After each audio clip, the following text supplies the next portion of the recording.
Shalom. First and foremost, I want to give all praises, honor, and glory to Yahweh, Bahasham, Yahweh Shai, Bahasham, Recha Kodash. Double honors to the elders and the apostles of Great Millstone, and peace and blessings to the elect.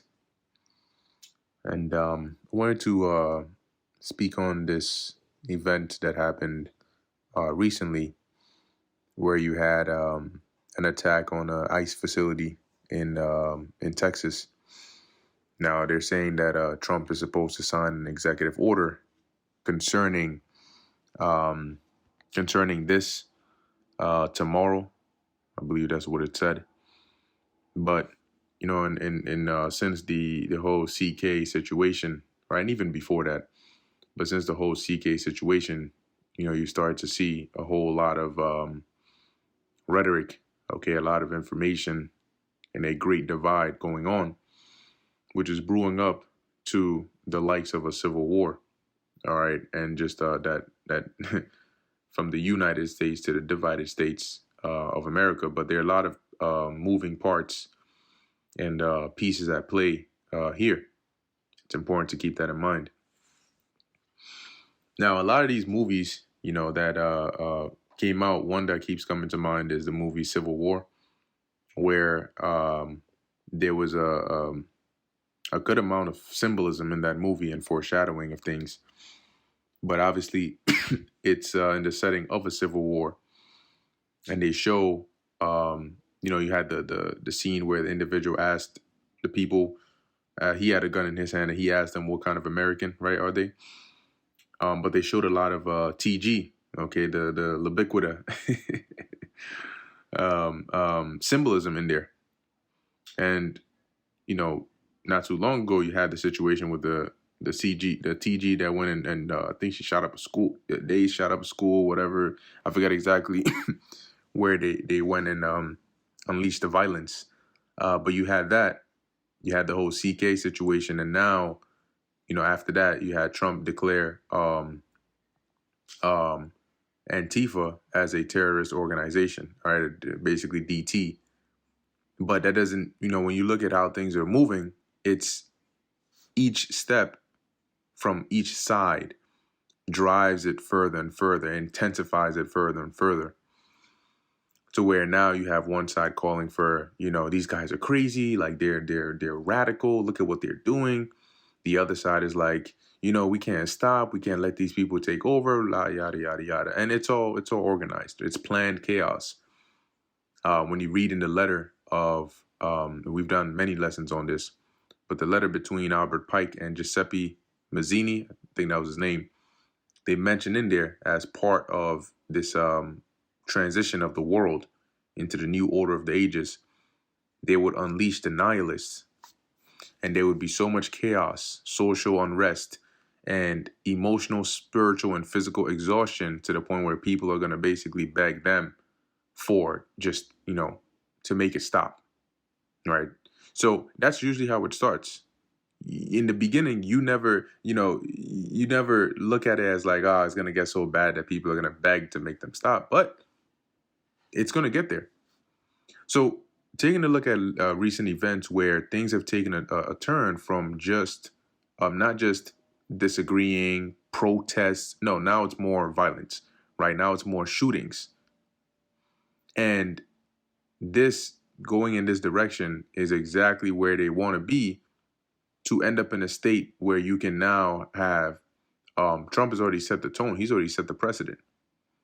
But he declared the cartels, right? A T organization, a T org, Antifa, a T org. So now, if these situations continue to escalate, this place eventually starts to look like a war zone. That's justification for actual martial law. They already have the troops. They're already sending them into different places, but now they can actually use them. Okay, they can use the military in a way that they deem suitable, by taking whatever means necessary to quell that violence. It's all the key, the catalyst here is violence. And the thing about violence is that it's like fire. It's like being on a slippery slope, like an avalanche that forms. One leads to another, which leads to another, which leads to another. And before you know it, it gets out of hand very quickly. Okay. So I'm going to read this article here.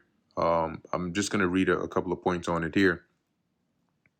Just to give some insight as to what's happening here and how this is being perceived by different sides. So it says here, Vice President J.D. Vance wrote on X, "The obsessive attack on law enforcement, particularly ICE, must stop. I'm praying for everyone hurt in this attack and for their families." Journalist Andy NGO or Ngo noted, "This is the second shooting attack on an ICE facility in Texas. The other one, an ambush attack in July, was allegedly committed by a North Texas Antifa cell." See that? Now, with this, remember, these are all, a majority of these are precedents. Okay, they are like, when there's a case, something goes on, and they take it to court, and then you'll hear these previous cases, Roe v. Wade or this versus that. They're looking at how a case like this was ruled on in the past, and then they can use that to say, well, that means that, if my case is similar, you got to rule in this manner. So and those are called precedents. Okay, when the first time they rule on a situation that hasn't been, they haven't met a situation like that before or a case like that before, that ruling sets a precedent that other rulings would follow. So when they these like declaring Antifa a T-org is setting a precedent. And then what you do is it's like creating a label, right? You create this label or this group or this role, and then you do everything you want to do to that role, right? You say like, okay, like anybody that's labeled this is that. This is how we handle. These are the consequences for these kinds of people. This is how we handle them. This is what we do. And once you because it's easier to get support for and to be harsh on a term or a label as opposed to just people, right? If you just go and grab up a bunch of people and just say, all right, we're gonna do this, then that to them, others are gonna look at it as like, yo, that's kind of harsh. But if you start with a label, a term, you say these T's, these DTs, this is what they do. This is what they do. And you're not pointing to a particular individual. You're not putting a face. You're just putting a label, an invisible boogeyman, and you're demonizing that. And so people are able to, get used to that and get on board. Like, yeah, no, people who are DTs they're just terrible. And then you basically prime them to this hatred towards that term or that label. And then all you have to do from then on is just throw that label on another group or a person, and that's it. You don't need to do anything else. Immediately when people see that person, they're going to see the label, what you've conditioned them to see, no matter what the person says. Okay? So that's what these precedents do. And then they allow for, further steps to be taken. So it says here, local media in Texas reports 3 people were critically wounded at an immigration and customs enforcement facility in the Dallas metro area early Wednesday. Sources tell WFAA that a possible sniper or multiple shooters on a nearby roof targeted 3 people who were wounded at the ICE facility on 8101 North Stemmons Freeway in Dallas. Now, what's also interesting here is if they keep going with this, right, in this direction, saying, okay, we're going to keep on doing these attacks, and because that's what happens. You see that all the time. One thing happens and it becomes a trend. Now it's like a thing. It's a known thing. Oh, now Antifa or the left, they're just like on this rage of attacks. No, it's not going to stop here. We're going to do another attack over here. And then it's just like they've formed into this dangerous vigilante / radical / group that you see this all the time in video games and movies, and then they these people struck again, and this time they hit this. Oh, then they struck again, and this time they've done this. We have to put a stop to this. Okay, send in the military.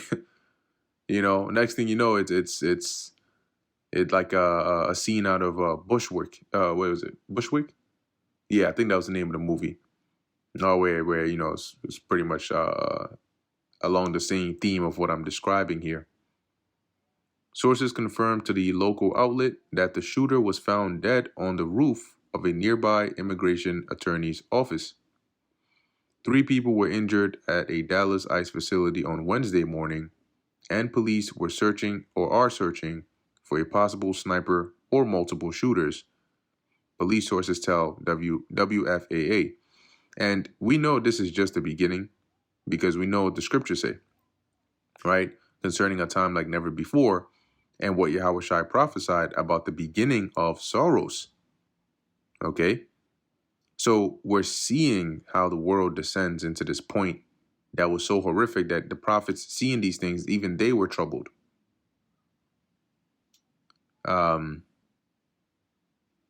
Just in Acton ICE Director Todd Lyons, or Lyons, however you pronounce the last name, says shots were fired into the ICE office in Texas where detainees are brought in.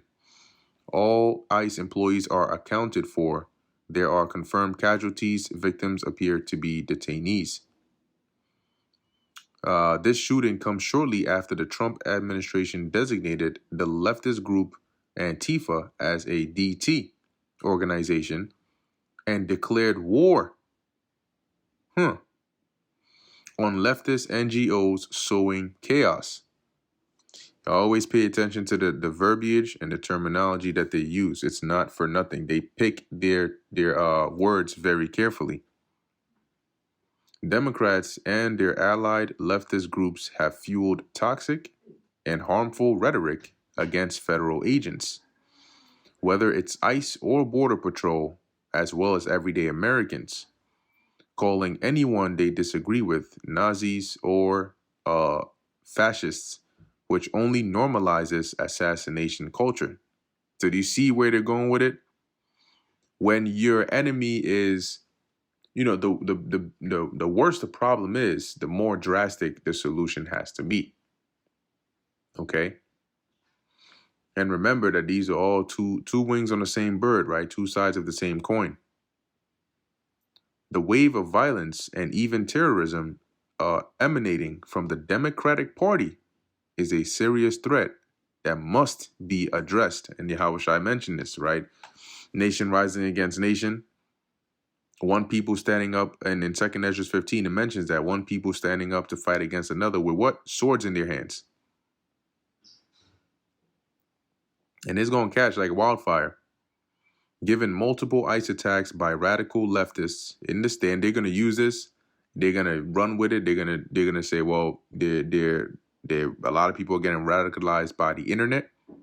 Okay, a lot of people shouldn't have guns. Okay, that's where your Jade Helm 15 exercises come into live events. You're gonna see, and they're doing this now because they got the right guy in office. So it says here, the question now is whether Antifa or an affiliated group carried out this latest attack. And don't be surprised if it becomes a trend, where it's just like, oh, you know what, they hit this place. Oh, now there's another facility that's hit. Oh, now federal agents were under fire over here. And the people were masked, wearing all black, face covered up and everything. In fact, when you look in the movie Gray State, you do see that. You see scenes of that in the trailer of the movie Gray State. Okay. And now with the internet, that's people believe anything nowadays. It's if they want to throw out disinformation, it's easy. If they want to throw out information, it's easy. They just they can easily spread chaos. This is Psalm 17 and 13. Arise, O Lord Yahweh, disappoint him and cast him down. Deliver my soul from the wicked, which is thy sword. See, and that's the main part right there. The Esau Edom is the sword of the Lord. So everything he does has been really ordained of the Lord and set up to cause Jacob's trouble, to be trouble for you, arrogant, hard-headed, and stiff-necked Israelites. So you're the main target here, because the Lord is the one directing the hands of this devil to do what he's doing. And it's like you walking across, you walking on one side of the street, and there's somebody else walking on the other side of the street, and you think, oh, just because they're walking on the other side of the street, they ain't got nothing to do with me. Okay, it doesn't until they cut straight across. Here it is, you're walking straight, they're walking straight, then eventually they start walking in a diagonal angle, and now they're crossing the street coming towards you. You stop, they stop. You go back, they go back. Eventually, you're going to catch on, but it's going to be too late. And that's why the Lord described it as a time like never before.